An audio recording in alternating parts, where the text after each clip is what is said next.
पिता के अंतिम संस्कार को निभाते हुए भरत ने जैसी करनी की उसका लाखों मुखों से भी वर्णन नहीं किया जा सकता।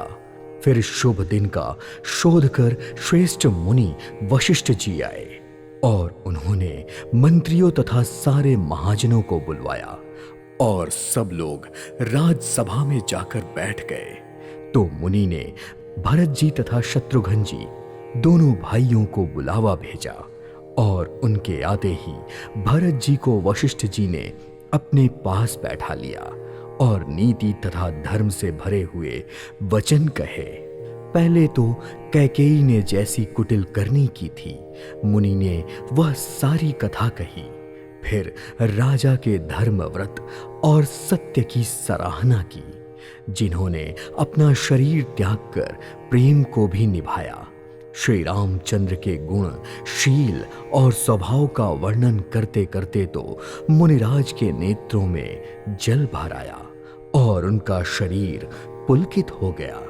फिर लक्ष्मण और सीता की बड़ाई करते हुए ज्ञानी मुनि शोक और स्नेह में मग्न हो गए और मुनिनाथ ने बिलख बिलख कर दुखी होते हुए कहा, हे भरत सुनो, होनी बड़ी बलवान है। हानि लाभ, जीवन मरण और यश अपयश ये सब विधाता के हाथ है। ऐसा विचार कर किसे दोष दिया जाए और व्यर्थ किस पर क्रोध किया जाए। हे तात, मन में विचार करो। अब तुम्हें राजा दशरथ के बारे में सोचना नहीं चाहिए। अरे सोचना तो उस ब्राह्मण के लिए चाहिए जो वेद नहीं जानता और जो अपना धर्म छोड़कर विषय भोग में ही लीन रहता है। उस राजा को सोचना चाहिए जो नीति नहीं जानता और जिनको प्रजा प्राणों के समान प्रिय नहीं होती। उस वैश्य को सोचना चाहिए जो धनवान होकर भी कंजूस होता है और जो अतिथि सत्कार तथा शिव की भक्ति करने में कुशल नहीं है। उस शूद्र को सोचना चाहिए जो ब्राह्मणों का अपमान करने वाला, बहुत बोलने वाला, मन बढ़ाई चाहने वाला और ज्ञान का घमंड करने वाला हो। उस स्त्री को सोचना चाहिए जो पति को छलने वाली, कुटिल, कलहप्रिय और स्वेच्छाचारिणी होती है। उस ब्रह्मचारी को सोचना चाहिए जो अपने ब्रह्मचर्य व्रत को छोड़ देता है और गुरु की आज्ञा के अनुसार नहीं चलता। उस गृहस्थ को सोचना चाहिए जो मोहवश कर्म के मार्ग का त्याग कर देता है।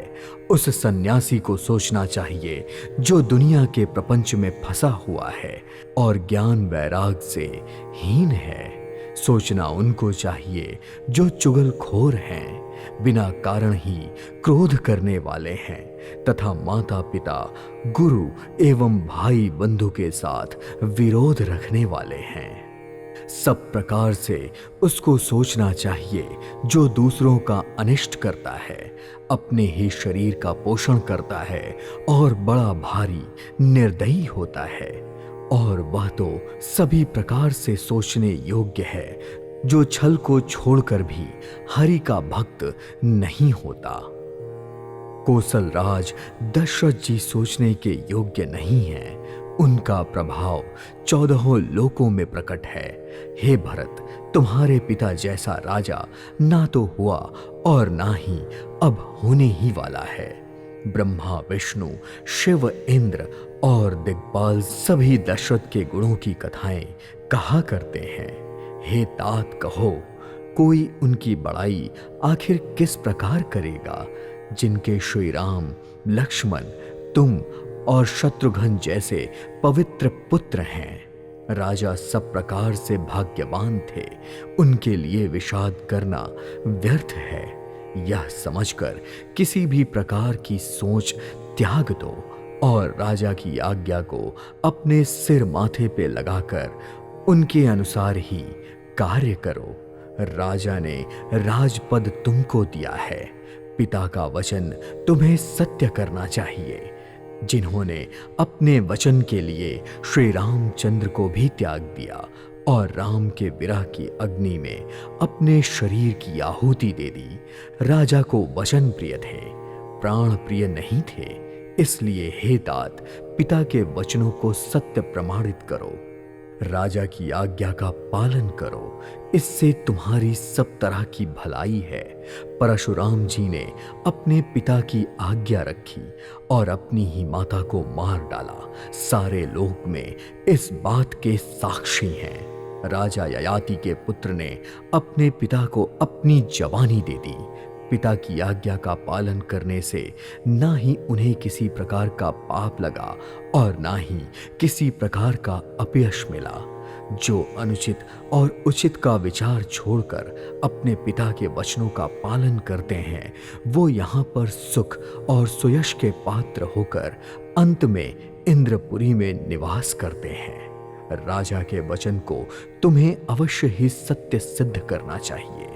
अपना शोक त्याग दो और प्रजा का पालन करो। ऐसा करने से राजा देवलोक में संतोष पावेंगे और तुमको पूर्ण और सुंदर यश मिलेगा, कोई दोष नहीं लगेगा। गुरु वशिष्ठ भरत को समझाते हुए कह रहे हैं, वेद और पुराण आदि सभी शास्त्रों में सर्वसम्मति से कहा गया है कि पिता जिनको राज्य देता है उनका ही राज तिलक होता है। इसलिए तुम राज्य करो, ग्लानि को त्याग दो, मेरे वचन को अपना हित समझकर मानो। इस बात को सुनकर श्री राम जी और जानकी जी को भी सुख मिलेगा और कोई भी पंडित इसे अनुचित नहीं कहेगा। कौशल्या जी आदि तुम्हारी सब माताएं भी प्रजा के सुख में ही सुखी होंगी। जो तुम्हारे और श्री रामचंद्र जी के श्रेष्ठ संबंध को जान लेगा, वह सभी प्रकार से तुमको भला मानेगा। श्री रामचंद्र जी के वापस लौट आने पर तुम राज्य उन्हें सौंप देना और अपने सुंदर स्नेह से उनकी सेवा करना। सभी मंत्री भरत जी को हाथ जोड़कर कह रहे थे और कह रहे थे कि आप गुरु जी की आज्ञा का अवश्य ही पालन कीजिए। श्री रामचंद्र जी के लौट आने पर जैसा उचित हो तब वैसा ही कीजिए। कौशल्या जी भी धीरज धरकर कहने लगी, हे पुत्र, गुरु जी की आज्ञा पत्थर की लकीर के समान है। तुम्हें उसका आदर करना चाहिए और अपना हित मानकर उसका पालन करना चाहिए। काल की गति को जानकर विषाद का त्याग कर देना चाहिए। श्री रघुनाथ जी वन में हैं, महाराजा स्वर्ग का राज्य करने चले गए हैं और हे तात, तुम इस प्रकार अधीर मत हो। हे पुत्र, कुटुंब, प्रजा, मंत्री और सब माताओं के केवल एक तुम ही सहारे हो। विधाता को प्रतिकूल और कठोर समझकर धीरज धरो। सारी माता तुम्हारी बलिहारी जाती हैं। गुरु की आज्ञा को सिर माथे लगाकर उसी के अनुसार कार्य करो और प्रजा का पालन कर कुटुंबियों का दुख हरो। भरत जी ने गुरु के वचनों और मंत्रियों के अभिनंदन को सुना, जो उनके हृदय के लिए मानो चंदन के समान शीतल थे। फिर उन्होंने शील, स्नेह और सरलता के रस से भरी हुई माता कौशल्या की कोमल वाणी सुनी। माता की वाणी सुनकर भरत जी व्याकुल हो गए। उनके नेत्र कमल जल बहकर हृदय के विरह रूपी नवीन अंकुर को सींचने लगे। नेत्र के आंसुओं ने उनके वियोग और दुख को भी ज्यादा बढ़ाकर उन्हें अत्यंत व्याकुल कर दिया। उनकी यह दशा देखकर उसी समय सभी अपनी ही सुध भूल गए। स्वाभाविक प्रेम की सीमा देखकर श्री भरत जी की सब लोग आदरपूर्वक सराहना करने लगे। फिर भरत जी धीरज धरकर कमल के समान अपने हाथों को जोड़कर अपने वचनों को मानो अमृत में डुबाकर सबको उचित उत्तर देने लगे। गुरु जी ने मुझे बहुत सुंदर उपदेश दिया। फिर प्रजा, मंत्री आदि सभी की भी यही संपत्ति है। माता ने भी उचित समझकर ही आज्ञा दी है और मैं भी उनको सिर माथे लगाकर अवश्य वैसा ही करना चाहूँगा, क्योंकि गुरु पिता माता स्वामी और मित्र की वाणी सुनकर प्रसन्न मन से उसे अच्छी समझकर मानना चाहिए। उचित अनुचित का विचार करने से धर्म जाता है और सिर पर पाप का भार चढ़ता है। आप तो मुझे वही सरल शिक्षा दे रहे हैं जिसके आचरण करने में मेरा भला हो। यद्यपि मैं इस बात को भली भांति समझता हूँ, इसलिए मेरे हृदय को संतोष नहीं होता। अब आप लोग मेरी विनती सुन लीजिए और मेरी योग्यता के अनुसार मुझे शिक्षा दीजिए। मैं उत्तर दे रहा हूँ, इस अपराध की मुझे क्षमा कीजिए। साधु पुरुष दुखी मनुष्य के दोष और गुणों को नहीं गिनाते।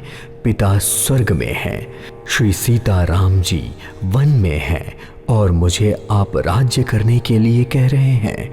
इसमें आप मेरा कल्याण समझते हैं या अपना कोई बड़ा काम होने की आशा रखते हैं? मेरा कल्याण तो सीतापति श्री राम की चाकरी में है, जो मेरी माता की कुटिलता ने मुझसे छीन लिया। मैंने अपने मन में अनुमान करके देख लिया है कि दूसरे किसी उपाय से मेरा कल्याण नहीं है। यह शोक का समुदाय राज्य लक्ष्मण श्री रामचंद्र जी और सीता जी के चरणों को देखे बिना किस गिनती में है? मेरे लिए इसका क्या मूल्य है? जैसे कपड़े के बिना गहनों का बोझ व्यर्थ है, वैराग्य के बिना ब्रह्म विचार व्यर्थ है। रोगी शरीर के लिए नाना प्रकार का भोग व्यर्थ है। श्री हरि की भक्ति के बिना जाप और योग व्यर्थ है। जीव के बिना सुंदर देह व्यर्थ है। वैसे ही श्री रघुनाथ जी के बिना मेरा सब कुछ व्यर्थ है। मुझे आज्ञा दीजिए कि मैं श्री राम जी के पास जाऊं। निश्चय ही मेरा हित इसी में है और मुझे राजा बनाकर आप अपना भला चाहते हैं, या भी आप स्नेह वश में होकर ही कह रहे हैं? भरत जी राज दरबार में उपस्थित सभी लोगों को उत्तर देते हुए कह रहे हैं, कैकेयी के पुत्र कुटिल बुद्धि, राम विमुख और निर्लज्ज, मुझे जैसे अधम के राज्य करने से आप मोह के वश में होकर ही सुख चाहते हैं। मैं सत्य कहता हूँ, आप यह सब सुनकर मेरा विश्वास करें। धर्मशील को ही राजा होना चाहिए। आप मुझे हट करके ज्यों ही राज्य देंगे त्यों ही पृथ्वी पाताल में फंस जाएगी। मेरे समान पापों का घर कौन होगा जिसके कारण सीता जी और श्री राम जी का वनवास हुआ? राजा ने श्री राम जी को वनवास दिया और उनके बिछुड़ते ही स्वयं स्वर्ग को गमन किया, और मैं दुष्ट जो सारा अनर्थों का कारण हूँ, होश में बैठकर बातें सुन रहा हूँ और मेरा श्री रघुनाथ जी से रहित घर को देखकर और जगत का उपहास सहकर भी प्राण बचे हुए हैं, तो इसका यही कारण है कि ये प्राण श्री राम रूपी पवित्र रस में आसक्त नहीं हैं। ये लालची भूमि और भोगों के ही भूखे हैं। मैं अपने हृदय की कठोरता कहाँ तक कहूँ, जिसने वज्र का तिरस्कार करके बढ़ाई पाई है? इसमें मेरा दोष नहीं है। दृष्टि से वज्र और पत्थर से लोहा भयानक और कठोर होता है। कैकेयी से उत्पन्न देह से प्रेम करने वाला ये प्राण पूरी तरह से अभागे हैं, क्योंकि जब श्री राम के वियोग में ही मुझे अपने प्राण प्रिय लग रहे हैं, तब पता नहीं अभी मैं आगे और भी क्या क्या देखूंगा और सुनूंगा। माता कैकेयी ने लक्ष्मण श्री राम और सीता को तो वन दे दिया और स्वर्ग भेजकर अपने पति का कल्याण किया और स्वयं विधवापन और अपयश ले लिया। प्रजा को शोक और संताप दिया और मुझे सुख, सुंदर यश और उत्तम राज्य दिया। कैकेयी ने सभी का काम बना दिया। इससे अच्छा अब मेरे लिए और क्या होगा। उस पर भी आप लोग मुझे राज तिलक देने को कह रहे हैं। कैकेयी के पेट से जगत में जन्म लेकर मेरे लिए कुछ भी अनुचित नहीं है। मेरी सब बात तो विधाता ने ही बना दी है, फिर उसमें प्रजा और आप लोग क्यों शोक कर रहे हैं। यदि कोई वायु रोग से पीड़ित हो और उसको विषैला कीड़ा डंक मार दे और फिर उसको यदि मदिरा पिलाई जाए तो कहिए यह कैसा इलाज होगा। कैकेयी के लिए संसार में जो कुल के योग्य था चतुर्विधाता ने मुझे वही दिया, पर दशरथ जी का पुत्र और राम का छोटा भाई होने की बड़ाई मुझे विधाता ने नहीं दी। आप सब लोग भी मुझे टीका लगाने के लिए कह रहे हैं। राजा की आज्ञा सभी के लिए अच्छी है, पर मैं किस किस को किस किस प्रकार से उत्तर दूं। जिसकी जैसी रुचि हो आप लोग शोक पूर्वक वही कहें, पर मेरी कुमाता कैकेयी समेत मुझे छोड़कर कहिए कि यह काम अच्छा किया गया है। जड़ चेतन जगत में मेरे सिवा और कौन है जिसको श्री सीता राम जी के प्राणों के समान प्यारे ना हो। जो परम हानि हुई है उसी में सबको बड़ा लाभ दिखाई दे रहा है। यह मेरा बुरा दिन है, किसी का कोई दोष नहीं। आप सब जो कुछ कह रहे हैं वह सब उचित ही है, क्योंकि आप लोग संशयशील और प्रेम के वश हैं। श्री राम जी की माता बड़ी ही सरल हृदय है और मुझ पर उनका विशेष प्रेम है, इसलिए मेरी दीनता देखकर वे स्वाभाविक ही स्नेहवश ही ऐसा कह रही हैं। और गुरुजी तो ज्ञान के समुद्र हैं, इस बात को सारा जगत जानता है। जिसके लिए विश्व हथेली पर रखे हुए बेर के समान है, वे भी मेरे लिए राज तिलक का साज सजा रहे हैं। सत्य ही है, विधाता के विपरीत होने पर सब कोई विपरीत हो जाते हैं। श्री राम जी और सीता जी को छोड़कर जगत में कोई यह नहीं कहेगा कि इस अनर्थ में मेरी सम्मति नहीं है। मैं उसे सुखपूर्वक सुनूंगा और सहूंगा, क्योंकि जहाँ पानी होता है वहाँ अंत में कीचड़ होता ही है। मुझे इसका डर नहीं है कि जगत मुझे बुरा कहेगा, और ना ही मुझे परलोक की चिंता है। मेरे हृदय में तो बस एक ही दुख सह दवानल धधक रहा है कि मेरे कारण श्री राम सीता जी दुखी हुए। जीवन का उत्तम लाभ तो लक्ष्मण ने पाया, जिन्होंने सब कुछ त्याग कर राम जी के चरणों में मन लगाया। मेरा जन्म तो श्री राम के वनवास के लिए ही हुआ था। मैं अभागा तो झूठ मूठ में ही पछता रहा हूँ। श्री राम के वनवास से व्याकुल भरत जी कह रहे हैं, मैं सबके सामने सिर झुकाकर अपनी दीनता कह रहा हूँ कि श्री रघुनाथ जी के चरणों के दर्शन किए बिना मेरे हृदय की जलन ना जाएगी। इसके अलावा मुझे दूसरा कोई उपाय नहीं सूझ रहा। श्री राम के बिना मेरे हृदय की बात कौन जान सकता है। मन में एक ही निश्चय है कि प्रातःकाल प्रभु श्री राम के पास जाने के लिए चल दूंगा। यद्यपि मैं बुरा और अपराधी हूँ और मेरे ही कारण यह सब हुआ है, इसलिए श्री राम जी मुझे अपने चरणों के सम्मुख आए हुआ देखकर सब अपराध क्षमा करके मुझ पर विशेष कृपा करेंगे। श्री रघुनाथ जी शील, कृपा और स्नेह के घर हैं। श्री राम जी ने कभी शत्रु का भी अनिष्ट नहीं किया। यद्यपि मैं टेढ़ा हूँ, पर हूँ तो उनका बच्चा और गुलाम ही।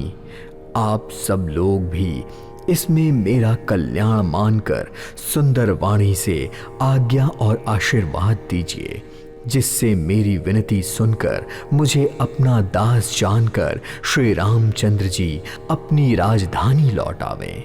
यद्यपि मेरा जन्म कुमाता से हुआ है और मैं दुष्ट और दोष मुक्त भी हूँ, तो भी मुझे श्री राम पर भरोसा है कि वे मुझे अपना जानकर त्यागेंगे नहीं। भरत जी के वचन सबको बहुत प्यारे लगे, मानो वे श्री राम जी के प्रेम रूपी अमृत में पगे हुए थे। श्री राम के वियोग रूपी विभीषण विष से सब लोग जले हुए थे। वे मानो बीज सहित मंत्र को सुनते ही जग उठे। माता, मंत्री, गुरु, नगर के स्त्री पुरुष सभी स्नेह के कारण बहुत ही व्याकुल हो गए। सब भरत जी की सराहना करते हुए कह रहे थे कि आपका शरीर श्री राम के प्रेम की साक्षात मूर्ति ही है। हे तात भरत, आप ऐसा क्यों ना करें कि यह राज्य श्री राम को ही दे दें। जो नीच अपनी मूर्खता से आपकी माता कैकेयी की कुटिलता को लेकर आप पर संदेह करेगा, उस दुष्ट के करोड़ों पुरखे 100 कल्पों तक नरक के घेरे में निवास करेंगे। सांप के पाप और अवगुण को मणि ग्रहण नहीं करती, बल्कि यह विष को हर लेती है और दुख तथा दरिद्रता को भस्म कर देती है। हे भरत, आप वन को अवश्य जाइए जहां श्री राम जी हैं। आपने बहुत अच्छा विचार किया है। शोक के समुद्र में डूबे हुए सब लोगों को आपने बड़ा साहस दे दिया। सबके मन में बहुत ही आनंद हुआ, मानो मेघों की गर्जना सुनकर चातक और मोर आनंदित हो रहे हों। दूसरे दिन प्रातःकाल चलने का सुंदर निर्णय सुनकर भरत जी सभी के लिए प्राण प्रिय हो गए। मुनि वशिष्ठ जी की वंदना करके और भरत जी को सिर नवाकर सब लोग विदा लेकर अपने अपने घर को चले गए। जगत में भरत जी का जीवन धन्य हो गया। इस प्रकार कहते हुए वे उनकी शील और स्नेह की सराहना करते हुए जा रहे थे। वे आपस में कह रहे थे कि यह बहुत बड़ा काम हुआ, और फिर सभी चलने की तैयारी करने लगे। जिसको भी वह घर की रखवाली के लिए रखते तो उसे ऐसा लगता जैसे उसकी ही गर्दन मारी जा रही है। कोई कहता, रुकने के लिए किसी को भी मत कहो। जगत में जीवन का लाभ कौन नहीं चाहता। यह संपत्ति, घर, सुख, मित्र, माता पिता, भाई सब जल जाएं, यदि जो श्री राम के चरणों के सन्मुख होने के लिए हंसते हुए उनकी सहायता ना करे। घर घर पर लोग अनेकों प्रकार की सवारियां सजाने लगे। उनके हृदय में बड़ा हर्ष था कि सवेरे चलना है। भरत जी ने घर जाकर विचार किया कि नगर, हाथी, घोड़े, महल, खजाना आदि सारी संपत्ति श्री रघुनाथ जी की ही है। यदि उनकी रक्षा की व्यवस्था किए बिना उसे ऐसे ही छोड़कर चल दूं तो परिणाम में मेरी भलाई नहीं है, क्योंकि स्वामी से द्रोह सब पापों से श्रेष्ठ है। सेवक वही है जो स्वामी का हित करे, चाहे कोई करोड़ों दोष क्यों ना दे। भरत जी ने ऐसा विचार कर ऐसे विश्वास पात्र सेवकों को बुलाया जो कभी स्वप्न में भी अपने धर्म से नहीं डिगे थे। भरत जी ने उन सब को भेद समझाकर फिर उत्तम धर्म बतलाया और जो जिस योग्य था उसे उसी काम पर नियुक्त कर दिया। सब व्यवस्था करके रक्षकों को रखकर भरत जी माता कौशल्या जी के पास गए। स्नेह की सुजान भरत जी ने सब माताओं को दुखी देखकर उनके लिए पालकियां तैयार करने के लिए कहा। नगर के नर नारी चकवे चकवी की भांति हृदय में अत्यंत प्रसन्न होकर प्रातः काल का होना देखना चाहते थे, और सारी रात जागते जागते ही सवेरा हो गया।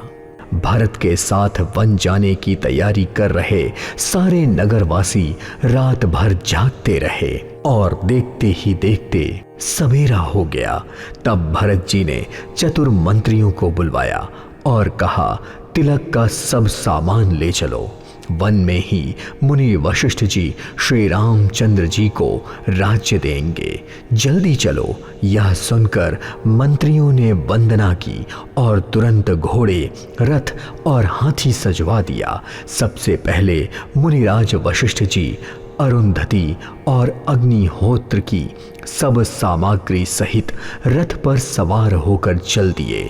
फिर ब्राह्मणों के समूह, जो सब के सब तपस्या और तेज के भंडार थे, वह अनेकों सवारियों पर चढ़कर चल दिए।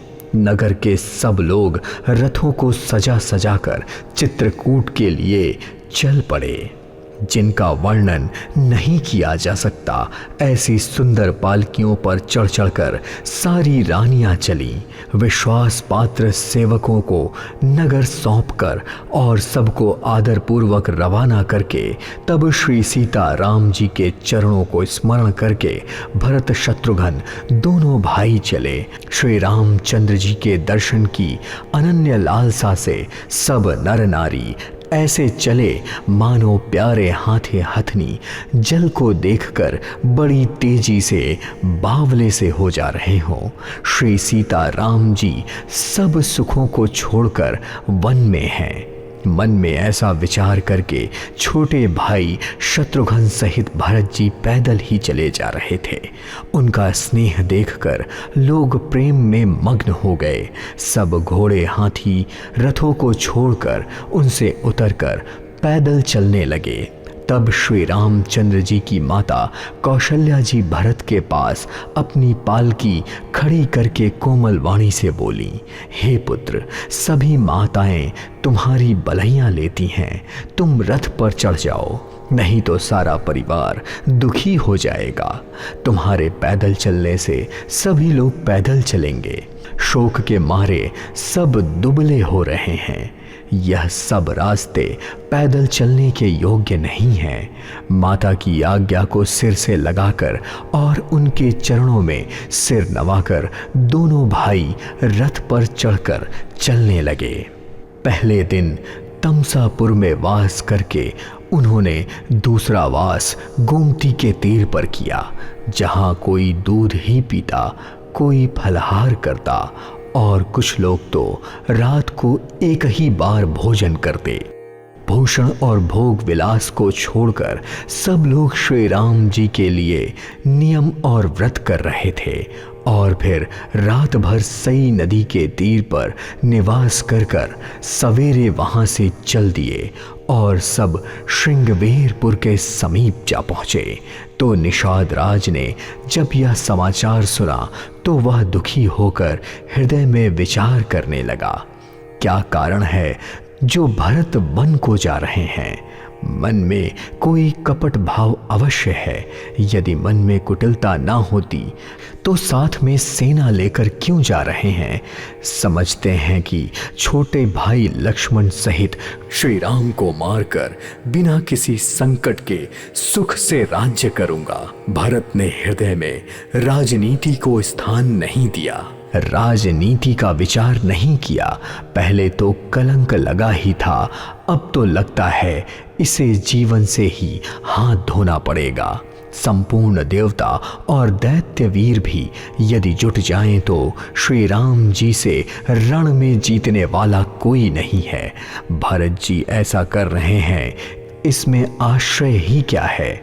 विष की बेलों पर अमृत फल कभी नहीं फलते। ऐसा विचार कर निषाद राज गुह ने अपनी जाति वालों से कहा कि सब लोग सावधान हो जाओ, नावों को कब्जे में कर लो और फिर उन्हें डुबाकर सभी घाटों को रोक दो और भरत से युद्ध में लड़कर मरने के लिए तैयार हो जाओ। मैं भरत से सामने से मैदान में लोहा लूंगा और अपने जीते जी उन्हें गंगा पार नहीं उतरने दूंगा। युद्ध में मरण, फिर गंगा जी का तट और श्री राम जी का काम। अब चाहे क्षणिक शरीर का नाश हो जाए, श्री राम के भाई के हाथ से मरना है। ऐसी मृत्यु तो मुझ जैसे नीच सेवक को बड़े भाग्य से ही मिलेगी। मैं स्वामी के काम के लिए रण में लड़ाई करूंगा और 14 लोगों को अपने यश से उज्जवल कर दूंगा। श्री रघुनाथ जी के लिए अपने प्राण त्याग दूंगा। मेरे तो दोनों ही हाथों में आनंद के लड्डू हैं। जीत गया तो राम के सेवक होने का यश प्राप्त करूंगा और मर गया तो श्री राम जी की नित्य सेवा प्राप्त करूंगा। साधुओं के समाज में जिनकी गिनती नहीं और श्री राम जी के भक्तों में जिसका स्थान नहीं, वह जगत में पृथ्वी का भार होकर व्यर्थ ही जीता है। वह माता के यौवन रूपी वृक्ष के काटने के लिए कुल्हाड़ी मात्र है।